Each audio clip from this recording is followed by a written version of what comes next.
Hey, Thursday night. Hi, and welcome. It's a good night here, Thursday night. Welcome. We're glad you're here. We're a little bit late, aren't we? 8:11. Yeah, 11 minutes late. So that's sort of typical for me lately. But we're starting to get the technical stuff underway. What happened was I reorganized all the files on my computer. So every time I go to start the show, I have to find every file that's associated with the entire setup. And there's about 50 of them. And so it takes a little while. That'll teach you to be so organized. But I scheduled extra time to do that today. Now I got all that up, and I went to play the video that we had for Al, our interview today, and it was missing. Hey, Sela. It was not showing. The sound was coming, but not we had audio, but no video. So I made a mistake actually when I generated the video. Come on up, and say hello to everybody, Sela. So I had to regenerate the video, and that takes 10 minutes. So that's why I'm 11 minutes late. Okay, well that's really just we're right on time. But we got a big show. We do have a great show tonight. I'm glad you came by. Can I give you a little pot pie? So what we're talking about is inventors and inventions. We're going to interview Allan Kuenzel, who's hopefully Al's watching. He is. Hopefully he's out there. Al's here. It wasn't convenient for Al to be here live, so we recorded him earlier, and so we have a recording of Al that I think you're going to really like. Some nice video content, and he's going to talk about a walker invention idea that he has. So we're calling him our resident inventor. And if you look at the thumbnail, Al, you come back sometime and look at the thumbnail, but I manufactured this crazy looking stair walker. I actually based it on a military tank. He's feeling particularly creative. Oh. It's the opposite of Al's concept, but we're using it for clickbait to get people to look and give us some feedback on Al's idea. So anyway, hi Joel, nice to see the folks here tonight. I don't think the comments just are coming across blank. Yeah. Well, let's try that again. Give me just a second. We'll see if we can regenerate things there. If we can't, we might have to go with verbal. We're glad you're here and watching, Al. So thank you so much for agreeing to be interviewed and providing such great information for us. So looking forward to sharing that with everybody. Boy, that'd be disappointing if I've got that messed up now. It's just part of those growing pains of the news show. But anyway, so we're going to talk about, but before we get to Al, we're going to play a game. We're going to play an invention. We're going to talk about inventors and inventions and maybe learn something. You know, we did all the research, not showing up, is it? Nope. That's going to be my technical problem. Sorry about that. So Ida, you'll just have to tell us what it says. Okay. Janet Faker says hi, and Al Kuenzel says I'm watching. Hi, Diane, and Joel is watching in from Springfield. So welcome, everybody. Hi, Janet. We're glad to have you all here. One of the things we're going to try to do better this year is interacting with the comments. So maybe this will give us the opportunity to press us into that. So you don't have to put them up on the screen. That's my mistake. Sorry about that. That's a big part of the show. Kevin Slonick is here tonight too and says hello. So hi, Kevin. Great. Hi, Kevin. Let's get into the game, shall we? Let me see. I've got to get the show here. I'll show you this. I'll show you the thumbnail here, you guys. So this is my famous inventor Al with the stair walker. See, it's a tank. Al stair walker with a wild walker on top. That's not what Al invented. I know. It's not. Let's get to the game. Hi, Scott. Thanks for joining us. We'll have a little bit of fun. I only have 5 questions in the game today, so it's going to go by real fast. I want to leave lots of time for the conversation with Al. We already started late, so we got to keep moving. So here's the question. Just a number of questions about inventions and inventors. See how smart you are about inventing. Do you feel like you know a lot about inventions? I do, but somehow I know. You should, because you've been researching this for like a week. So I would think that you would know all these. I had to do extra research for the game because I knew Ida was looking into inventions this week. So I had to see what I could come up with. I was trying to think of a really good game that I could create it, but I didn't come up with it. Now this first question, Ida even saw the answer. So whether she could get it or not, we'll see. But it was up on the screen at one point. So the question is, who invented the diesel engine? Who invented the diesel engine is the question I'm going to ask you. Is it Stan Diesel? Is it Danny Diesel? Is it William Diesel? Or is it Rudolph Diesel? Al Kuenzel has already answered. He saw the question come up. He's already answered. 1D, Al says. Rudolph. He says Rudolph Diesel invented the... Yeah. Danny Diesel? Danny Diesel. That just sounds like a cartoon, doesn't it? It sounds like somebody from the Partridge Family. I don't know. Danny Diesel. That's pretty funny. Yep. Let's see. Let's see who it is. We're going to just keep moving right along. You guys put your guesses in. We did it so, you know, each question you put the number and then your answer alongside it, and then we won't get confused if your answer comes in later. Some people are listening maybe 40 seconds behind. Diane's saying 1A. But the answer is D. Oh, of course you would know that Al would know because it's a mechanical thing, the diesel engine. And it's Rudolf Diesel. He's a German inventor who developed the engine named after him. It was early in the 1900s. I bet Danny was his brother. Danny Diesel. That's a great, actually, that's sort of a good stage name. Danny Diesel. There should be a wrestler named Danny Diesel. I think so too. All right. Jacques Cousteau helped invent the scuba device. Is this true or false? Do you remember Jacques Cousteau? A lot of people might not remember. I remember Jacques Cousteau. When I was young, when I was maybe a teenager, Jacques Cousteau was on all the time. I mean, once a week he was on television because exploring different parts of the world was sort of a new thing. And Jacques was, but he was a diver, and he'd be on a boat a lot of times. And so the question though is, was Jacques Cousteau the one who invented the scuba device? Well, Al's on the ball again. He says 2T. He says true. He says he did? That's what he says. So he says Jacques, he's our man. If he couldn't do it, nobody can? Oh no, I didn't see you write that. Or would your answer be false? The idea that Jacques Cousteau invented a scuba device is all wet, which is your... Boo. I trust answer. Al, so I'm going with true. So you're just a follower I now. am a follower. You just go with Joel's the person. Saying, my husband is saying false.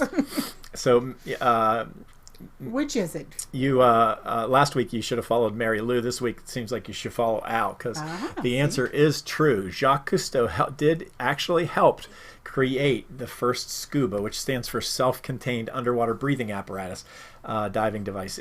With it, the divers are able to swim without an air hose. So they used to, have an air hose attached, but the SCUBA allowed them to get down completely unattached. And that was, Jacques was part of that. That's really what made him famous. It wasn't the show, believe it or not. Well, the show made him famous. Next question 3. Okay. Already at the halfway over the hump point. Did Albert Einstein invent E equals mc squared? That's the question. Did Albert Einstein invent E equals mc squared? Yes, that's relatively true. Oh my. Or no, from any perspective, it's false. I'm going to say, can I say, because there's nobody's answered yet. So yeah, sure. I'm going to say it's true. You think Albert Einstein invented E equals mc squared? Of course, everybody says that. So that's the question as to whether so it's going to be false, isn't it? It's in your science books and everything, right? It's been a while since I took science. Everybody knows it's true. We're going to press on, okay? Because we do want to get to plenty of time for Al. But the answer is no. From any perspective, this is actually false. He did not prove the equation. Somehow I knew you were going to do this. E equals mc squared, nor did he write it even, E equals mc squared. In the 1905 paper, he wrote M equals E divided by c squared, which is the same thing as E equals mc squared, but it's not written the same way. But it's the same formula. But this formula was also very similar to the formula that was published in 1889 by Oliver Heaviside and also by Australian physicist Frederick Hasenhoff. Oh, good. I remember Frederick. I was going to say Frederick Hasenhoff, but yeah. But the reason why Einstein is famous for this is because of the way the thought process that he came up with it in, and the application, the universal application, and the very simplistic. These other guys, they actually had much more complicated. It came down to sort of the same idea, but it was a much more complicated way of putting it, so Albert Einstein became famous for it. Well, Kathy said no, so she got it right. She's the only one who got it right. Everybody else said true. It turns out Albert Einstein did not Hi, invent. Megan. Welcome. Hi, Megan. Nice to see you. Glad to have you.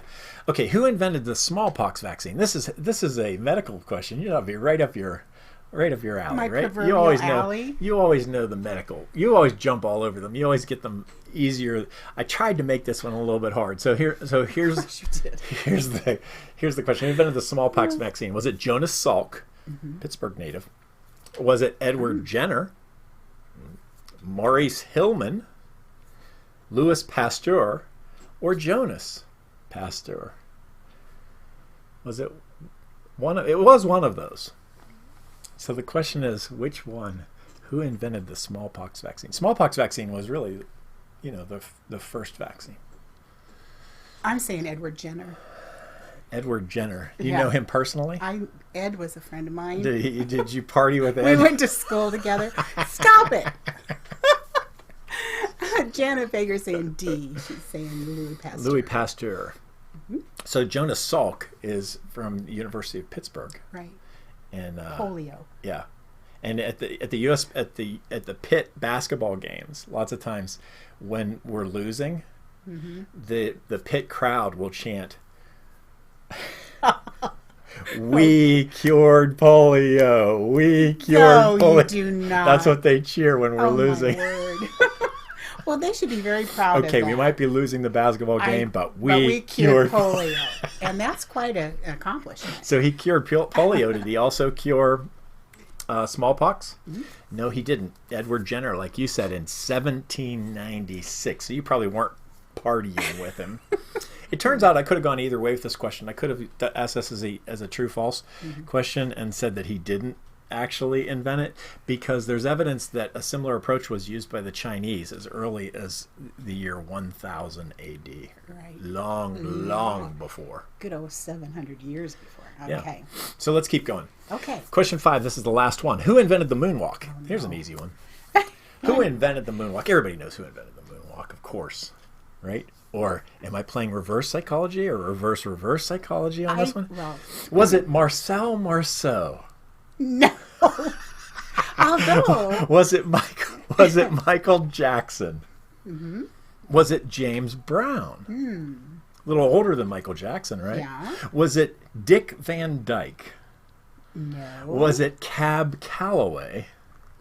Or was it Billy Bailey? Well, Al is saying B, What's your Michael guess? Jackson. I think I know this one because my You do? mother-in-law used to be able to do the moonwalk, and that was Your mother-in-law could do the moonwalk? yes, Betty could moonwalk. Well, that would have been before Michael. It was way before Michael that she moonwalked for us. Is her name on it? No, Betty Blevins is not there, but she could do it. Okay. Huh. So you think it's not Michael Jackson? I think As it's we're not going Michael on. Jackson. I think it's Who do you think it is? F. F. Bill Bailey. Bill Bailey. Bill Bailey. If you thought it was F, you are indeed correct. It was F. Bill Bailey. There's evidence that everyone on this list did the moonwalk before Michael Jackson. But he was so good at it. And it was so impressive. Bill Bailey did it first. Joel says Cab Calloway. Joel, your mother told us this story. It's true, though. Cab Calloway did do He it. did do it, but he didn't invent it. Right? No, Bill Bailey was first. 1955. So As far as Kathy we got know. it right. She says 5F. Yeah. I thought that was a fun fact. Joel says they called it the camel walk. But yes. There you go. Yeah. It was Cab Calloway definitely did it. I'm telling you, there's evidence of Dick Van Dyke doing it, Marcel Where did Marceau Dick Van doing Dyke it. ever do it? I want to see Dick Van Look Dyke it doing up on YouTube. I'm going to. As soon as this is over, I'm looking. Yeah, don't look now. Watch No. the show. Yeah, stick with us. Those are your 5 questions. How did you do? Wait though. There's more because we have a real inventor. We're going to actually talk to an That's inventor right. tonight on the show. Al can't be with us in the studio. So we recorded him earlier, and what a delight. We had a great time. We went over to Al's house, and he and his wife were there, and you were there, Ida. Yes. And so you'll hear some talk. We really did it very casually. So Ida's talking. We're all just sort of having a conversation, and we boiled it down. But we want to jump into this interview because the bottom line is Al. This was months ago. We've been trying to get Al on the show for months. We didn't even promise that he'd be here like I don't know, 3 months ago. We said, Then we well, Al will be canceled here the show. next week. And Yeah. then we didn't have a show. Yeah. So, but we are having him on tonight. So, he came and he said, I have an idea for a walker, going upstairs. And Al's a mechanical engineer, as you'll learn. And so we had a great conversation. If you hear Ida popping in, or Al sometimes is talking to Ida, he's referring to her in certain conversations that we have. So don't be confused by that. We just want to get the content. But we're going to begin by showing you some of the details. Now, one of the things that was interesting is in the setup to the whole thing that I want to show people. This goes by really fast. Don't point this. But I got this little clip just a little bit early. Oops, I already started it. I got to go back and put it up. But there's a clip here. If you listen, Ida says something very nasty about me in this clip. I did not mean it nasty. And I heard it at the time, but I went back and verified. I asked Al. So listen, right at the very beginning, I was asking Ida, we were setting the lights and we were making sure the lighting was good. And I said, is the shot setup in good shape? Okay? And so you're going to hear what Ida's answer to that was. Okay. Well, yep, until you get in. She said it was perfect until I got in. Did you hear that? I heard that, yeah. But Cal, in my Ida defense, said the shot was good until I got in. She That's said, not yeah, what I said. Till you get in. You said, is it good? And I said, until you get in. I couldn't. No. You said, until you get in. That's exactly how you said it. Except what I meant by that was, since you are taller than Al, I wanted to make sure the camera was adjusted so I got everybody in the shot correctly. I didn't mean it negative. It sounds negative, but I didn't mean it negative. Okay. My apologies. I didn't mean to dump water on your head when we played that game either. Okay. Okay, so let's let's get to know. So the first thing we did was we just asked Al to introduce himself. So the next 2 minutes we're gonna just take a look and listen to Al introducing himself. Here we go. I worked at Westinghouse, retired after 40 years. I was a mechanical engineer, licensed professional engineer, worked on reactor design. In the nuclear industry, you need analysis to justify what you're building. Yeah. You got to prove that the stresses are safe and all that stuff. And you need something more than just gut feelings to build something. A good draftsman can probably draw up something, but it might not be sufficient for the loads and the other complications that come along. I was a mechanical engineer working for a company with electric in its middle name. But Westinghouse was diverse. In other words, I didn't get involved in neutrons. I was always doing mechanical work. What was your degree? My mechanical engineering, DS, and then an MS 2 years later. So I came with an MS, ME to Westinghouse. But as I started my master's program, I realized there was a course called CS 101, which was a computer course they were teaching to freshmen. That really helped because when I got to Westinghouse, a lot of the old guys didn't want anything to do with computers.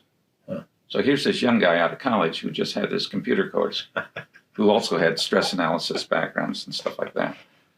And I picked up on that pretty easily, and it was sort of given to me. I guess, hey, computer problem, have Al do it. So Al, tell me about Westinghouse, just to go. They were pretty innovative. For instance, Westinghouse came out with this tumbler washing machine, the old Westinghouse ones. And they used to run these things, and other people would try to make them, but they would vibrate and move around the floor. But Westinghouse engineered it so that it wouldn't do that. Remember Skybus? I remember going out to South Park, and they had a demo run during the county fairs. And you could ride this thing around South Park. And that company became the company that built all these mass transit things that you find at the airport. That takes you underground to the one terminal to the land side. That started at Skybus. That all started as the Westinghouse Transportation Division. But, you know, Westinghouse had a lot of stuff. They had appliances. Yeah, they're dabbling in a ton of things. Yeah. You know. And then nuclear stuff. The first TV camera on the moon was a Westinghouse camera. Huh. The guy that Armstrong and Aldrin had was a Westinghouse camera. Yeah. Huh. Which I remember watching in '69 or whenever it was.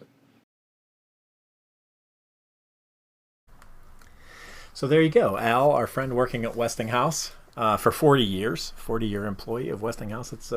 I love having people who watch the show be on the show and for people to get an opportunity to get to know. Yeah, definitely. So we had a really hard time because there was actually 40 minutes of content in our video that we shot for more than an hour, but in it there were about 40 minutes of content, and Ida and I today had to cut it down. It was so to hard just 12 to pare minutes. it down to 12 minutes because it was all good. So we cut out a lot of Al's personality, and we think we're going to probably post the whole video, but we cut it up a little bit. You'll see. But anyway, Al was at Westinghouse, so we went on and we talked about Al's been in Pittsburgh now for these 40 years working at Westinghouse, and beyond. He's retired now, and so we went on to ask him what it was like to be new. So we just talked a little bit about being new. Some people and I wanted to sort of see about relationships, and because that's uniquely the same thing. Mm-hmm. So let's hear Al's answer to being new in the Pittsburgh area.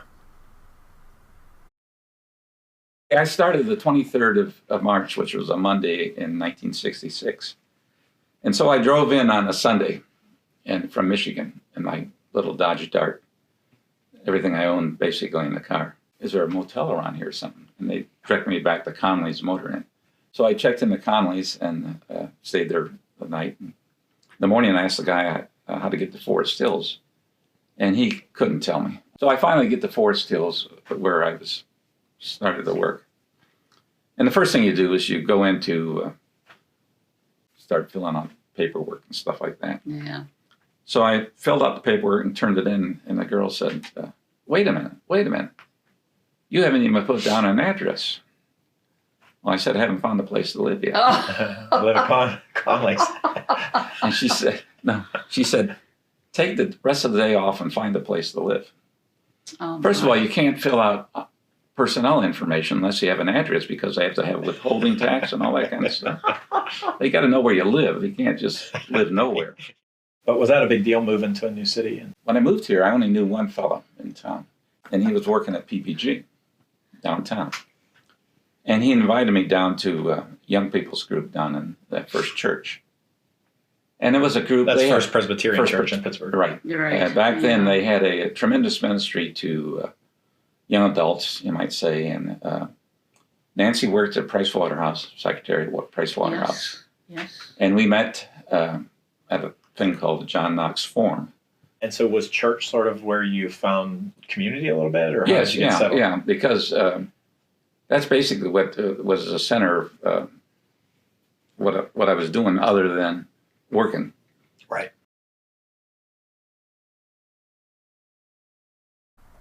So there you go. Al, new to Pittsburgh. It's hard to imagine those days, but that's fun to hear about. So what it's like to be new, you got a friend. Yeah, I still want to know how they let him go to find a place to get an address, but in one day. Yeah. Did you find an address in one day? I wanted to ask that's that the so question bad. we want to know. Hey, I thought something was funny from the comments. I missed it at the time, but Andy said that Neil Armstrong was the first moonwalker. Yeah. So I should have had that one on the list. You should have. Andy, I wish I would have been on top of that. That's a very clever answer, But Andy.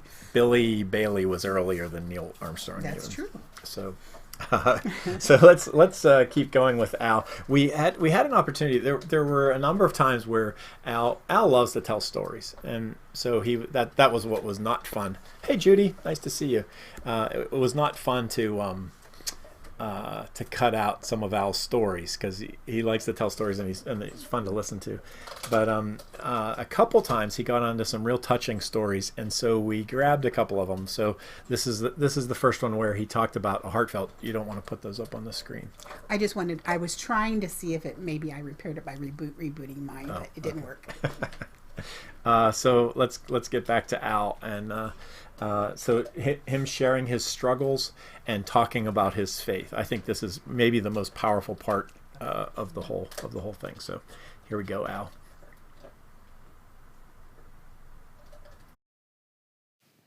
Our daughter Debbie had, after 1 week of birth or 1 week of age, spent the next week in Children's Hospital. I remember at this Thanksgiving service, the pastor came down and prayed, for Nancy and me, and explained to the congregation the problems the difficulties we were experiencing. Wow. Well, it was really, it meant a lot to me. I mean, that I was more than just a person on the wall type thing, or person in the pew. Yeah. It was a personal type thing. So what's your faith story? How did you... Well, like I mentioned, when I came to Pittsburgh, I only knew this one fellow. And he was in school ahead of me. But he was quite involved in this church downtown. He got me involved in this group. And First Church was quite a church for outreach. And I remember one of the challenges we had was, they presented to us, since we're all Christians, we ought to be at the Billy Graham Crusade as counselors. Yeah. So I signed up for that, little not knowing that I wasn't really qualified. As a kid, I always used to think that I was a good person. Right. But until you realize that Jesus died for you, and it's not anything you did, that it's his saving grace that saves you. Yeah. That's the key. And that came vivid. And that became... I learned that, or realized that. That's cool. Through the ministry of First Church. Huh. How about that? I love that. You have to know First Church a little bit. It'd be from Pittsburgh. It's the big Presbyterian church in downtown Pittsburgh. And the idea that this famous pastor came down and prayed with Al and Nancy is amazing to me. I mean, it's so personal for this ginormous church. It's this very big place. So that's an interesting story too, about personal touch within ministry. And then Al sharing his faith. Really appreciate you doing that. So we did get to talk about his idea, his walker concept for stairs. And I think Al's a minimalist inventor. He likes inventions that, as you'll hear, that are simple and straightforward and are not going to break. They're going to do the job, and they're going to do it well. So we're gonna press right into that. So one of the things we talked about when we were with Al was how many walkers there are in the world, and we're not real sure. Do you know how? Did you get anything? I found some information on in the United States, and in the United States they expect it will be a $260 million industry by 2024. That's huge. Right now it's about a $170 million industry. And a couple million, Al, we would only have to have walkers. A small part of that industry to right to fund uniquely the same for a while. And in my research, that I looked at many walkers and didn't see anything like what you dreamt up, Al. So interested to show it to people. Yeah, we've done and get some comments. We've done a lot of research, so we're gonna try to show it to you now. There's some diagrams. Hopefully, you'll be able to figure it out. I think Al's clear on what he was trying to say. So here we go. On mechanical stuff, I always like the things that, if it's purely mechanical, I really like it. A lot of times people jump to putting motors on things. Yeah. When you put a motor on something, I got to have a battery or a power source. So if you can do something without a motor, like a simple walker, a walker doesn't have any motors on or anything. It's just a walker. The thing about Pittsburgh is wherever you go in Pittsburgh, there's stairs. But outside, it seems invariably there's going to be a chance where there won't be a railing, especially in Pittsburgh because it's ups and downs. And walkers are made, and I think been recommended not to use in a stairway because they don't fit the stairway. Oh, yeah. So I'm thinking, how can a walker be made to accommodate stairway? So what I basically thought is we could make have the extensions come down. And most walkers, I'm going to show you in a minute, have extensions that are adjustable in size. Right. But the problem is you can't sit there and adjust it while you're trying to use it because the legs don't match the steps. Right. But if you could make one leg longer, then, for instance, in this case, the rear leg would be, That red leg, yeah. the red extension would make this walker still flat, and it could move up the stairs, assuming the stairs are And all how does that uniform. extension come out, or what's the... Well, it could be spring-loaded with a release up here. See, that's, you push the release, the spring would push it Yeah. down. One thing, it has to be secure once it's locked. So this is really more of a locking device. Right. It's more, So- it's a release and a lock. Release and a lock. So, which is other than pulling these pins out at the bottom. This is a typical walker, but the legs are all adjustable, but you have to stop and push the button in, you know. Right. So that's cumbersome to use in the outside world. Whereas if you had something where the adjustment could be, the release and the lock could be up at the top. Up there. So you lift it up, push the button, and the leg would come out. It seems practical, actually, because you're going to lift it up, set it on the step ahead of you, right? Right, and then And release the button here, and it would come out at the back. Yeah. And if you're going down, you would hold it here and release it, and it would go out for the step in front going down. Then when you get down to the bottom where it's flat again, push the release and just push the legs Yeah. back in again. Yeah. There's no motors here, no Nothing to break. nothing electric. My cons are I'm not a medical expert, Right. I'm not a legal expert, and I'm unaware of applicable laws. When inside, I acknowledge the best thing to use are railings. And the other problem with this design is it requires uniform steps. If you're going somewhere where the steps aren't uniform, you'd have to readjust at every step. Yeah. The pros are there are no electrical parts, there's no battery or plugins, and it seems straightforward to design to me. The one thing I'm interested in is knowing what people think about the idea. If the idea has merit, which uniquely the same, somebody within the world of uniquely the same might have some other views. Yeah. Maybe it's just pie in the sky type thing.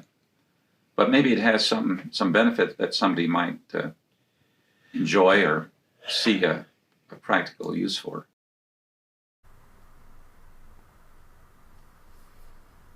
How about that?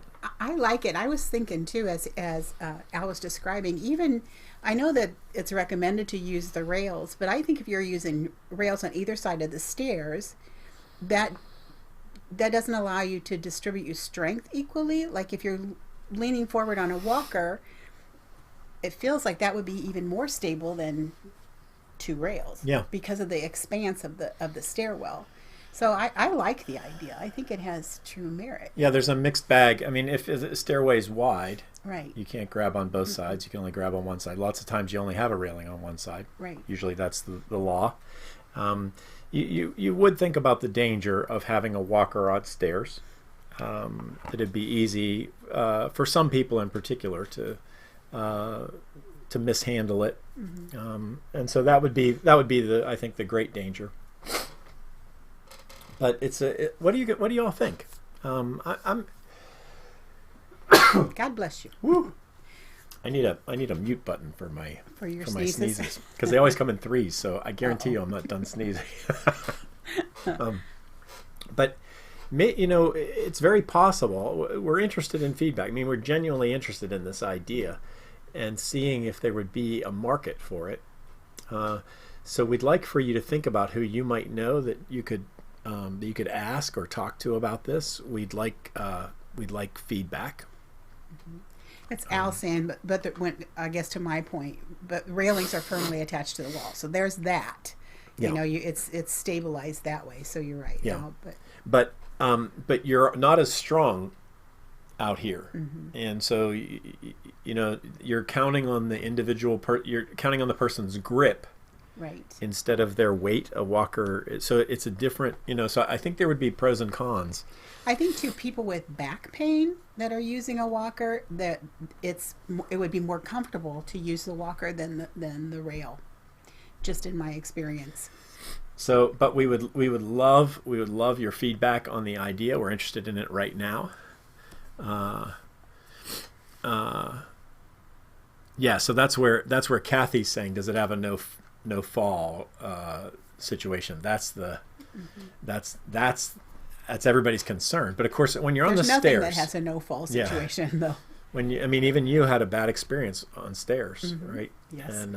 And so stairs can be a really unsafe place, and to me, that's probably one of the reasons why people aren't innovating much about stairs, Right. because of the danger of doing it. But we're interested in what you think. I believe there's probably a market for such a thing. I think certain people in particular would think this is a great idea, and if we could figure out some way to get it to people without taking on too much liability, and not having people be unsafe, not just the liability, but actually have it be safe. Sure. Anyway, those are some thoughts. So thanks, Al. We have some bonus material on Facebook that we'll do after the break. We won't be able to give that to you on YouTube, but when we come back on the second half for the Facebook show, we'll do some more. Al's got a few more stories to tell. Yes, we got to share Al's stories. And we'll jump into that. I also have some more invention stuff You do? that we could talk about. So I don't know what we'll talk about after the break, but there's lots to do before the break. So let's try to get to some of that. All right. Usually this time we go to Ida's saying of the week. So Ida, how about if we pop into that now? Sure. I don't know what in the world possessed me to pick that picture, but because I just felt like it was unique. I wanted to, I don't know, that's what I matched up with this particular quote. You are valuable because you exist, not because of what you do or what you have done, but simply because you are. So there's, that's it. I mean, I guess I was thinking looks don't matter. You're special because you're you. And so that's why I picked that one. Anyway. That guy, that's a good thing. The looks don't matter for him. Isn't he cute? I thought he was adorable. We do have some comments coming in from Al's. Judy saying it would depend on the person. Someone with a loss of sense of balance might have a problem with that Right. particular walker. Kathy's asking if there's a prototype, and I don't believe there is yet. I say. Yeah. So, yeah. But I guaranteed Al that if he ever needed a walker, I would at the very least build a prototype for him. But I'm hoping we could hopefully we could move it forward, see if there's anybody who might be interested, and try it out. There are some people who are innovating technology right now. There's a lot of people looking at wheelchairs and things like that. So one of the things that I was trying to pull together some information about today when I was doing my part of the show was we met a gentleman at a conference who was a professor of mechanical engineering at a university, and he shared that a lot of times the senior students do what they call a capstone project in mechanical engineering, civil engineering, different engineerings, where they look for applications for individuals with disabilities to make things more accessible. But he felt like there's all these wonderful ideas that come of these senior projects, and kids are putting their all into these projects, and then when they're done, they just sort of land in the file cabinet. They don't really go anywhere. So I'm thinking it's interesting to see somebody with an idea, like Al has an idea, and he's taking it forward and asking questions about whether it's feasible or not, and moving forward with it. So I think that's important. great. Andy makes the comment that Al, we've got the perfect name for a Star Wars character, which is Al Stairwalker. Andy, I got to get you as a consultant before Really? we do the show. Where were you, Andy, when we were coming up with the name of the show? I could do concept videos based on your concepts.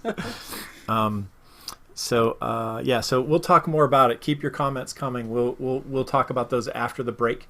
But we do have the joke of the week to get to. So this week we've got a repeat offender coming into the joke of the week, and that's our friend Frank. And so Frank heard that we were going to be talking about inventions this week, and he came so up with a he had a question about inventions. Wondered if we knew. Did you hear about the person who invented the door knocker? No, I didn't hear about the person who invented the door knocker. He won the Nobel Prize. I can't. Listen, last week my joke was good. It was about a whirlybird. It was about a bird in a tornado. Being a whirlybird. A Nobel Prize. Well, you know, on a scale, they might be just about equal. That's a funny joke. It's hilarious. It's hard to get funny. Thank you, Frank. Oh, I'm sorry to say to my YouTube friends that we've had a long show today, but we're going to have to let you go for now. So there are recommended videos over there, over in that little box right there that you will see. We're glad that you came to stop by. We also have some videos down below. We want you to know that you're uniquely the same. I'm uniquely the same. You're uniquely the same. Together, we could change the world. We'll see you next week.